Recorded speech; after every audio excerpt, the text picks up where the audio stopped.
السلام علیکم ورحمۃ اللہ تعالی وبرکاتہ۔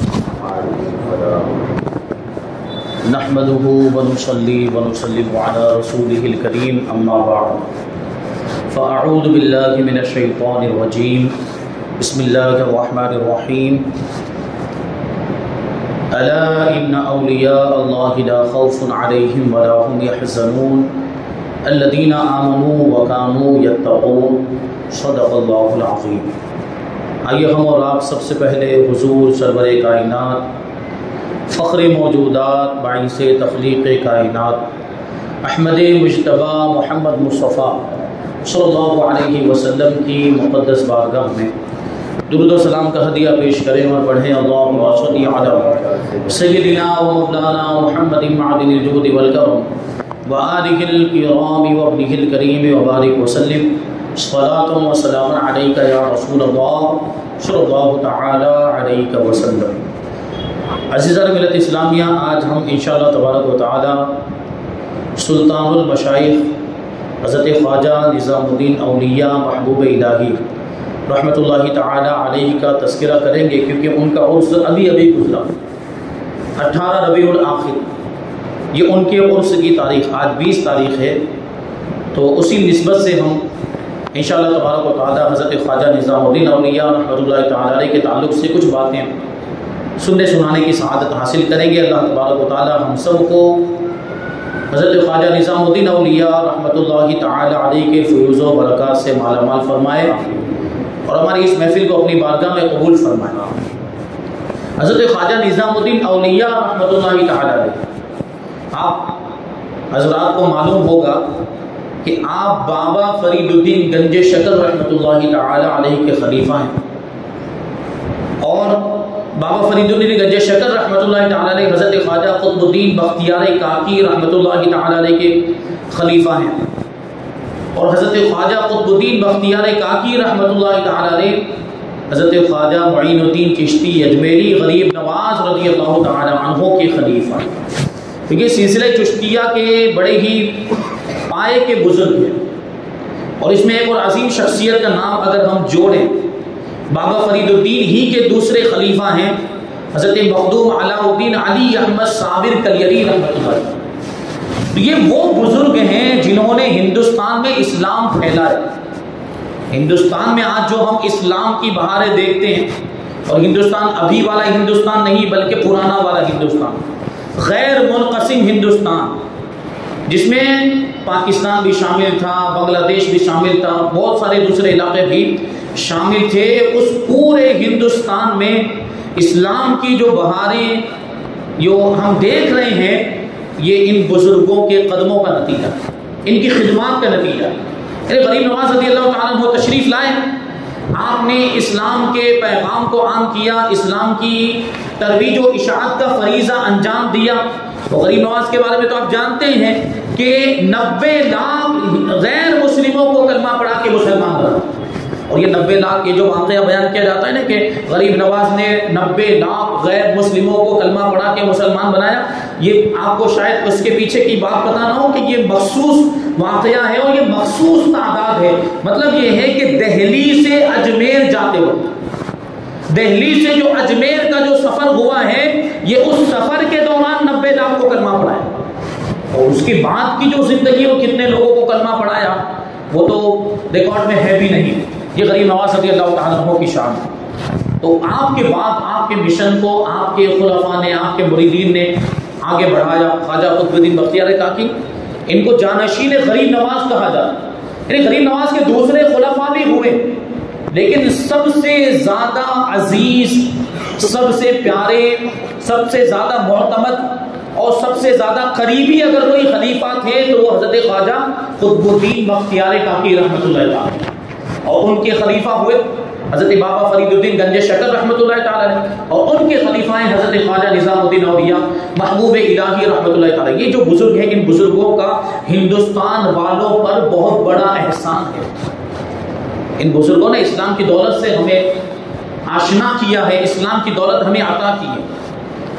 تو انہی میں یہ بزرگ ہیں حضرت خواجہ نظام الدین اولیاء رحمۃ اللہ تعالی۔ 636 ہجری میں بدایوں شریف میں آپ کی ولادت ہوئی، اور دہلی میں آپ کا مزار پاک موجود ہے. تقریباً 725 ہجری میں آپ کا وصال ہوا ہے.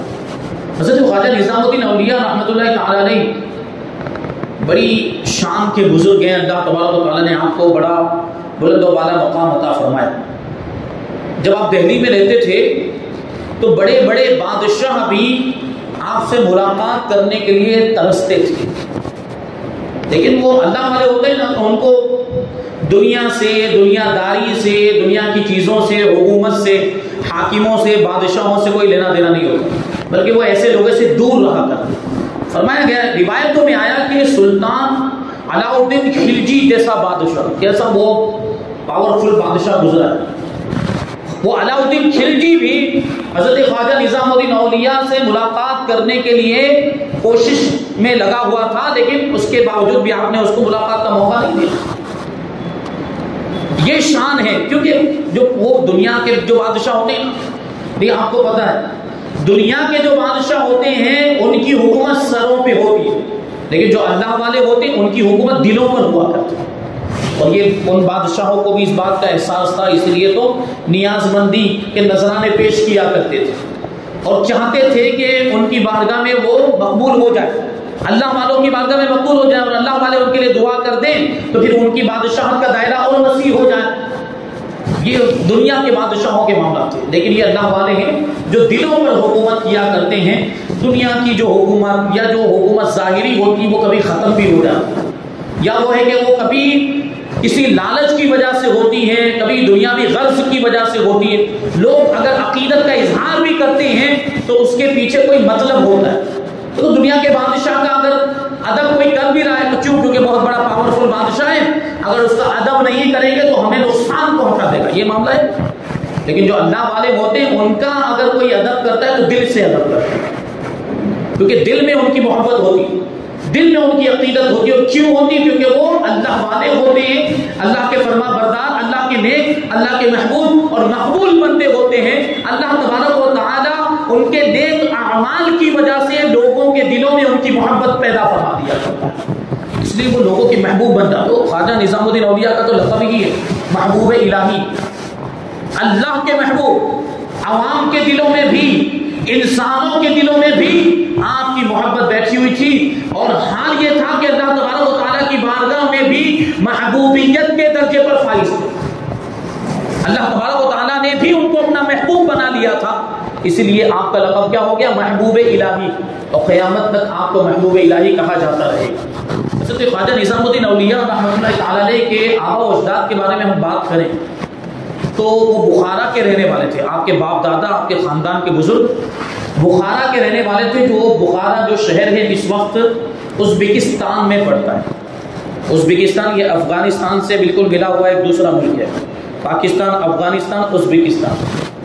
تو وہاں یہ شہر موجود بخارا، اور آپ کو معلوم ہونا چاہیے کہ امام بخاری بھی وہیں کے رہنے والے تھے. کون؟ امام بخاری، جنہوں نے بخاری شریف لکھی، صحیح بخاری. حدیث کی کتابوں میں سب سے زیادہ معتبر اگر کوئی کتاب ہے وہ بخاری شریف.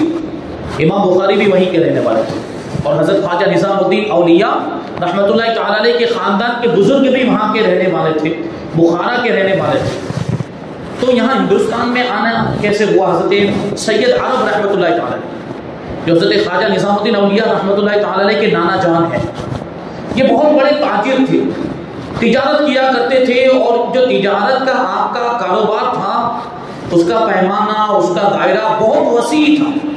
اللہ تبارک و تعالیٰ نے آپ کو ایسی برکت بھی عطا فرمائی تھی، مال میں بھی برکت، دولت میں بھی برکت، خوب مالدار بھی، دولت بھی اللہ تبارک و تعالیٰ نے عطا فرمائی. حضرت سید عرب رحمۃ اللہ تعالی علیہ کے بارے میں ایک روایت ملتی ہے کہ آپ حضرت خواجہ عثمان ہارونی رحمۃ اللہ تعالی علیہ کے مرید تھے. خواجہ عثمان ہارونی کون؟ حضرت خواجہ غریب نواز کے پیر و مرشد حضرت خواجہ عثمان ہارونی. اور ہیں یہ سید عرب کون ہیں؟ حضرت خواجہ نظام الدین اولیاء رحمۃ اللہ تعالی علیہ کے نانا جان. تو مطلب کیا ہوا کہ خواجہ غریب نواز سے حضرت خواجہ نظام الدین اولیاء کا جو طریقت کا رشتہ یہ بعد میں جڑا ہے، لیکن روحانیت کا رشتہ پہلے ہی سے قائم تھا کہ آپ کے نانا جان حضرت خواجہ عثمان ہارونی کے مرید تھے جو غریب نواز کے پیر و مرشد تھے. اور ایک روایت میں تو آیا کہ آپ کے والد ماجد حضرت خواجہ نظام الدین اولیاء کے والد ماجد حضرت سید احمد بخاری بھی حضرت خواجہ عثمان ہارونی کے مرید، تو پہلے ہی سے تعلق تھا اور پہلے ہی سے روحانیت کا رشتہ اور ایمان کا رشتہ تو موجود تھا ہی۔ تو سید عرب رحمۃ اللہ تعالیٰ علیہ کی خواہش تھی کہ ہندوستان آئیں اور یہاں پر بھی اپنی تجارت کا معاملہ شروع کریں، کہ ہندوستان اس وقت تجارت کا مرکز مانا جاتا تھا اور تاجروں کا وہ مطمع نظر ہوتا، تاجروں کی نظر رہتی تھی ہندوستان پر، لوگ آتے اپنا سامان یہاں سے بیچتے، یہاں کا سامان لے جاتے تھے باہر۔ تو حضرت سید عرب کی یہ خواہش تھی۔ ایک مرتبہ رات کو خواب میں دیکھا کہ کوئی کہنے والا پکار کر کہہ رہا ہے، آپ کو مخاطب کر کے کہہ رہا ہے کہ سید عرب آپ کا جو ارادہ ہے وہ بہت ہی نیک ہے، ہندوستان جاؤ بہت فائدہ ہوگا۔ تو سید عرب نے ہندوستان آنے کا ارادہ بنایا۔ کون ہے سید عرب؟ حضرت خواجہ نظام الدین اولیاء کے نانا جان۔ اب جب آپ روانہ ہونے لگے بخارا سے ہندوستان کی طرف، تو آپ کے چچیرے بھائی، ان کا نام تھا سید علی بخاری، وہ چچیرے بھائی تو تھے ہی، ساتھ میں آپ کے گہرے دوست بھی تھے۔ تو سید عرب جب جانے لگے تو سید محمد سید علی سے جب ملاقات ہوئی تو انہوں نے کہا میں بھی آپ کے ساتھ چلوں گا، تو ان کو بھی ساتھ میں لے لیا اور یہ قافلہ ہندوستان کی طرف روانہ ہوا۔ یہ دونوں بزرگ سب سے پہلے لاہور میں تشریف لائے اور لاہور میں قیام فرمائے۔ لاہور اس زمانے میں ہندوستان میں آنے والوں کے لیے سب سے پہلا مرکز ہوا کرتا تھا، یہ سب سے پہلا یوں سمجھے کہ اسٹیشن ہوا کرتا، رکنے کی جگہ، ٹھہرنے کا مقام۔ تو اس راستے سے تشریف لائے، لاہور میں قیام کیا، وہیں پر چند سالوں تک مقیم رہے حضرت سید عرب رحمۃ اللہ تعالیٰ علیہ اور آپ کے چچیرے بھائی سید علی۔ سید عرب کے دو صاحبزادے تھے، ایک کا نام تھا عبداللہ، دوسرے کا نام تھا محمود، اور ایک صاحبزادی تھی بی بی زلیخا رضی اللہ تعالیٰ عنہا۔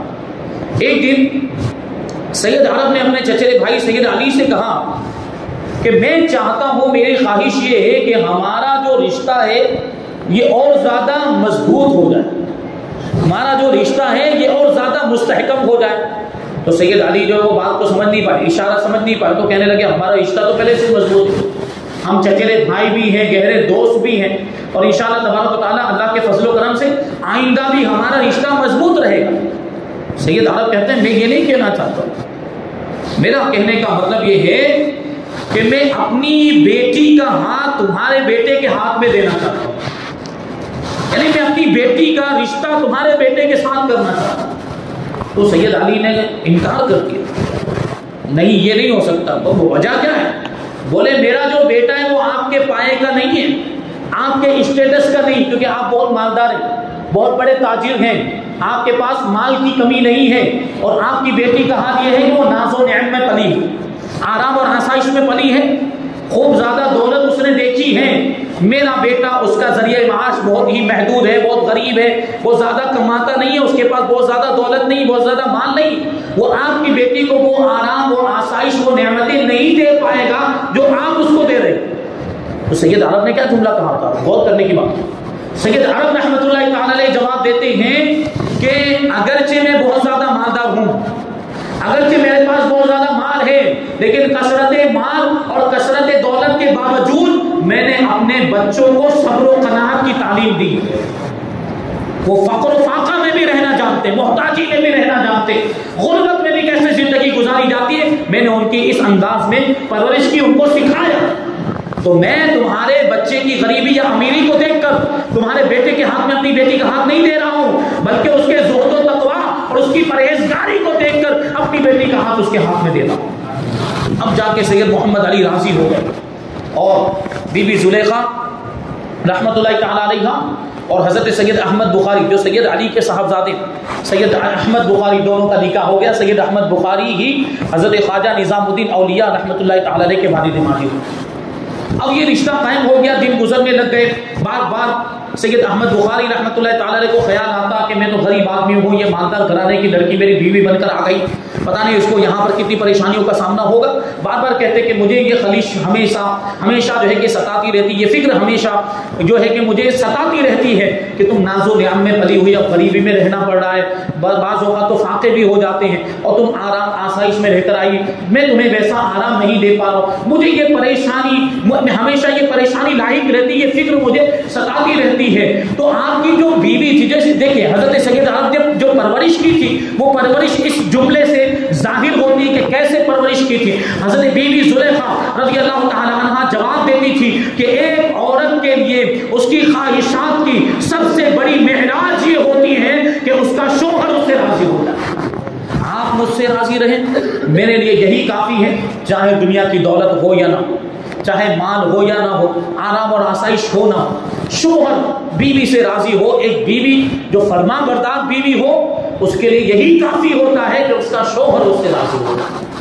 یہ دونوں میاں بیوی دیکھیں اس انداز میں زندگی گزر رہی, ابھی تک لاہور ہی میں ہیں. اب ایک دن ایسا کہ سلطان شمس الدین التمش کی جانب سے ایک خط ہے. وہ زمانہ جو تھا اس وقت دہلی کا جو بادشاہ تھا وہ سلطان شمس الدین التمش, اس کی طرف سے ایک خط آیا. خط میں سید احمد بخاری رحمۃ اللہ تعالی علیہ کو لکھا کہ ہمیں بہت دیر سے پتا چلا کہ آپ جیسا صاحب کردار بھی ہندوستان میں موجود ہے.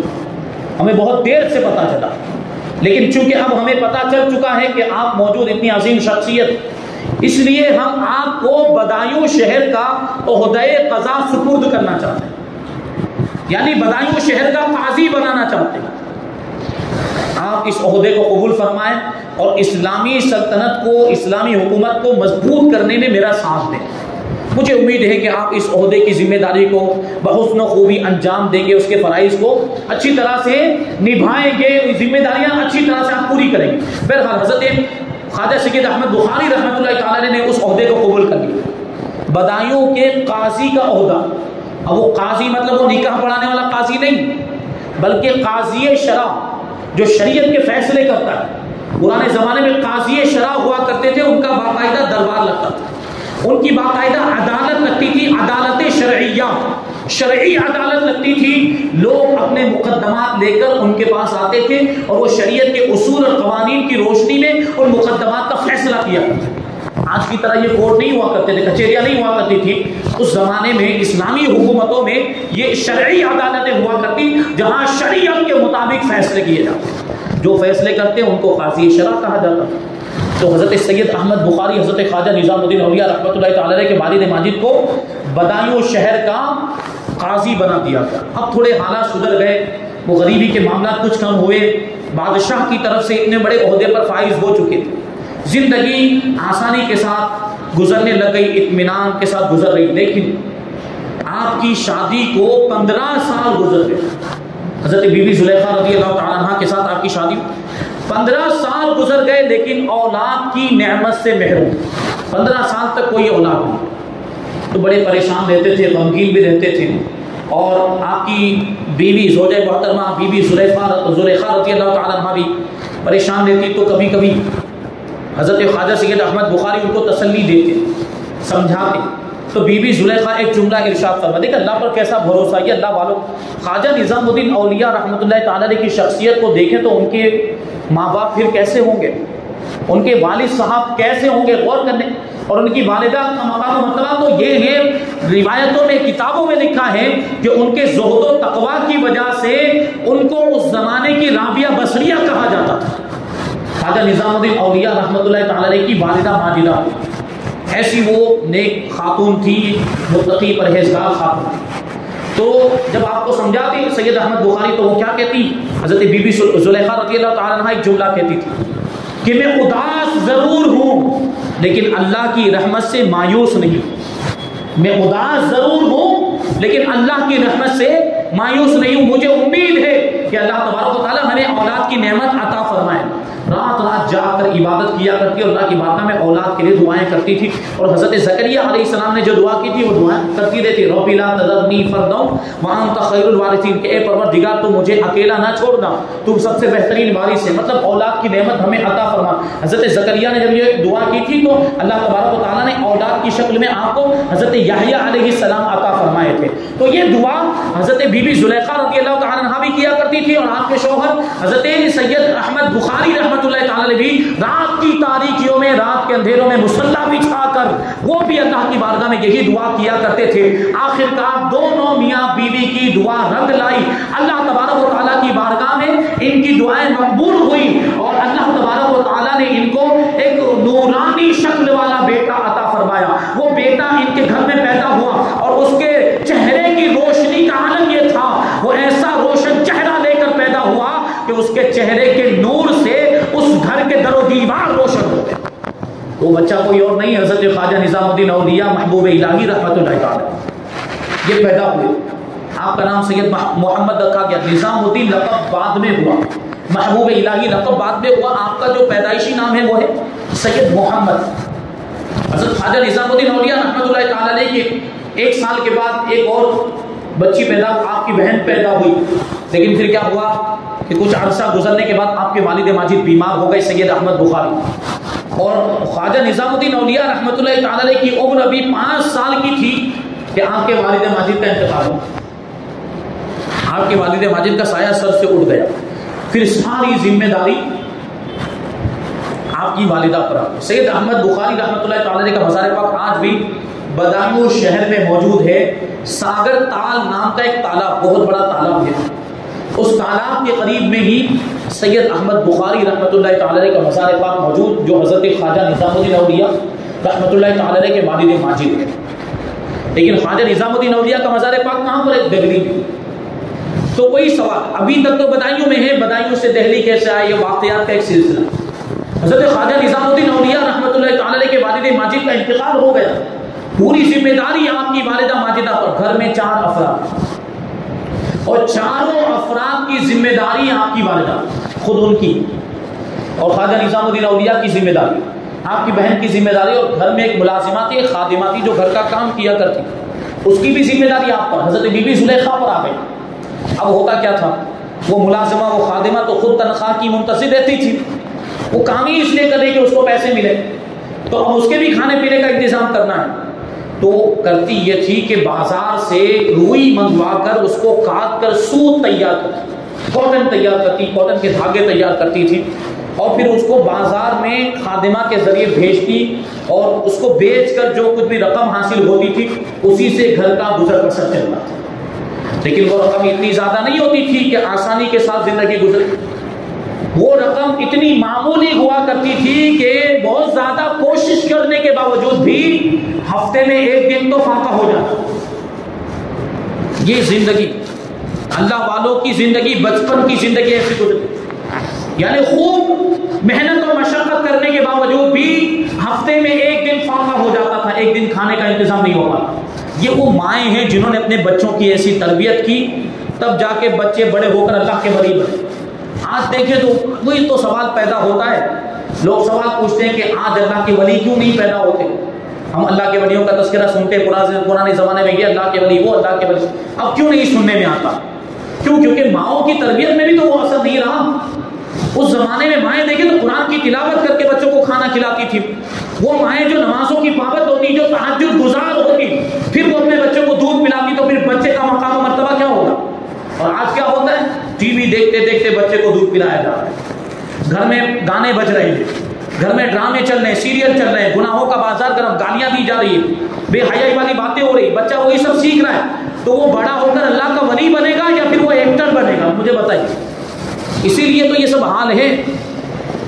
ابھی اللہ کا ولی بننے کی تو بات دو، نیک نمازی نہیں بن پاتے، کیوں؟ ماں باپ خود سکھاتے ہی نہیں ہیں۔ ماں باپ نے کبھی ایسی کوشش کی کہ ہمارا بیٹا نمازی بن جائے، ہمارا بچہ نیک بن جائے؟ کبھی اس طرح کی کوئی کوشش کی ان کی؟ ہمیں نظر آتا ہے ایسا کوئی؟ وہ خود نماز نہیں پڑھتے ہوں گے تو بچے کو کیا کہیں گے نماز پڑھنے کے لیے؟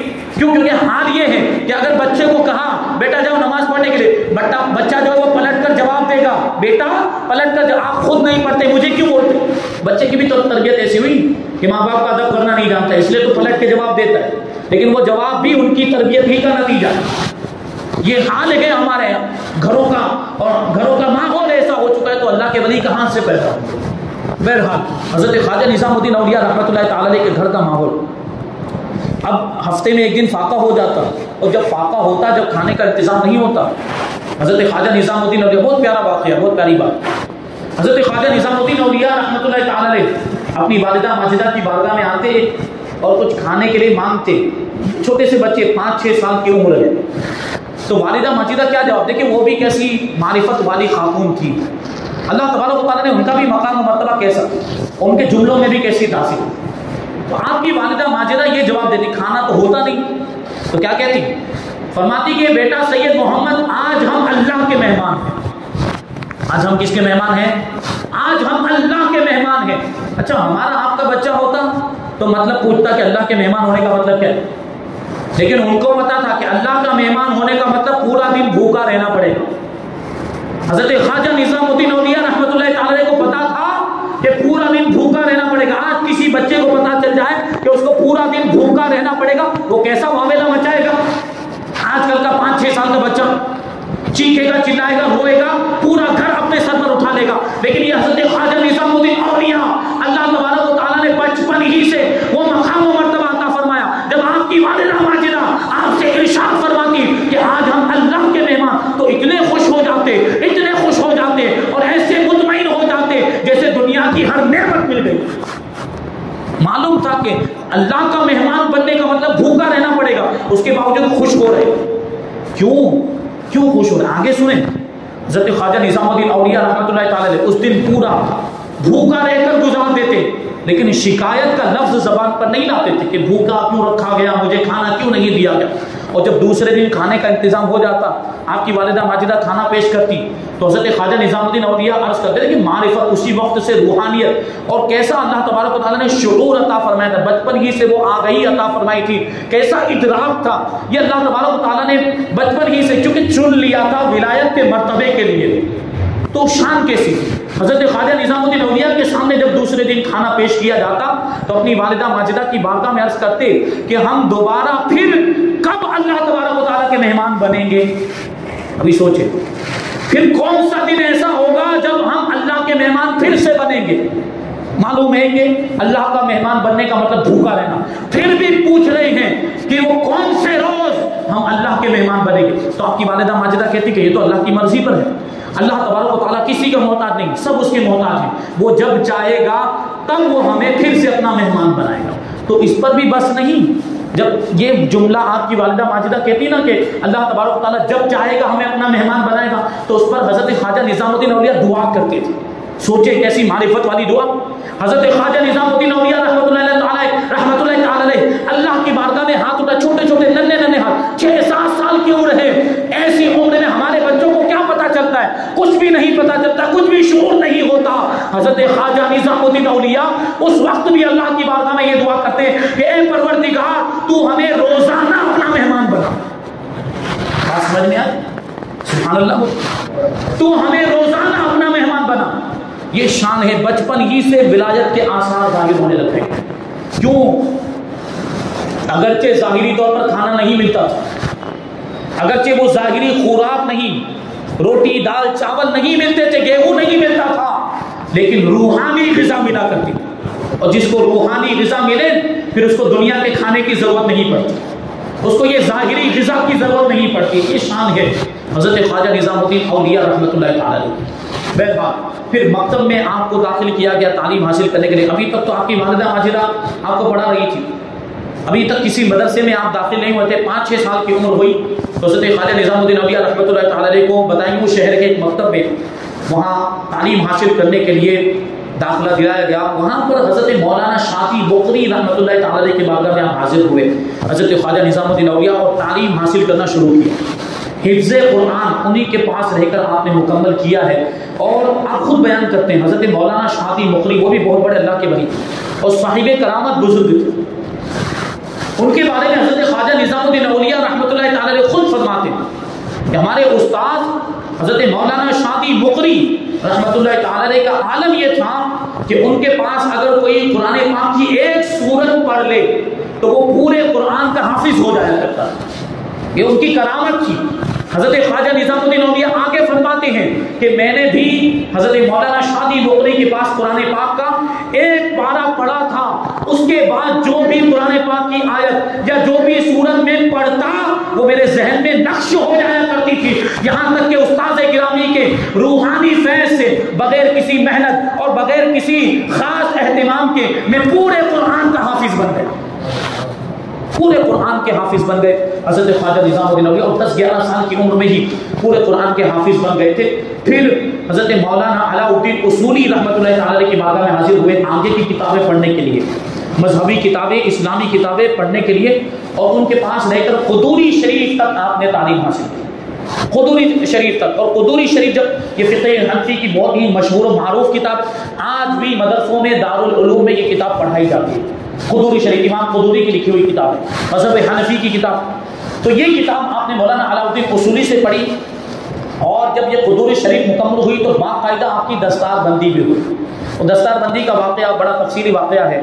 اور اس کے بعد آگے کی تعلیم حاصل کرنے کے لیے حضرت خواجہ نظام الدین اولیاء رحمۃ اللہ تعالی علیہ دہلی میں تشریف لائے آپ کی والدہ ماجدہ کے ساتھ، اور پھر یہاں کیا کیا واقعات پیش آئے، یہاں کیسی کیسی مشقتوں اور تکلیفوں کا سامنا ہوا، پھر لوگوں کے درمیان جو مقبولیت اور شہرت ہوئی، لوگ آپ کی بارگاہ میں حاضر ہونے لگے، باقاعدہ پھر خانقاہ تعمیر کی گئی، اور خانقاہ میں کیسے لنگر کا اہتمام کیا جاتا تھا، اور ایک واقعات کا سلسلہ انشاءاللہ تبارک و تعالیٰ پھر کبھی موقع ملا تو ہم یہ ساری باتیں شامل کریں گے۔ اللہ تبارک و تعالیٰ کی بارگاہ میں دعا ہے کہ جو کچھ بھی بیان ہوا اس پر ہم سب کو عمل کرنے کی توفیق عطا فرمائے۔ حضرت خواجہ نظام الدین اولیاء محبوب الہی رحمۃ اللہ تعالیٰ علیہ کے فیوز و برکات سے ہم سب کو مالا مال فرمائے، اولیاء کرام سے محبت کرنے اور ان کے دامن سے وابستہ رہنے کی توفیق عطا فرمائے، ہمیں ایمان کی سلامتی عطا فرمائے، اور ایمان پر ہی ہم سب کا خاتمہ فرمائے۔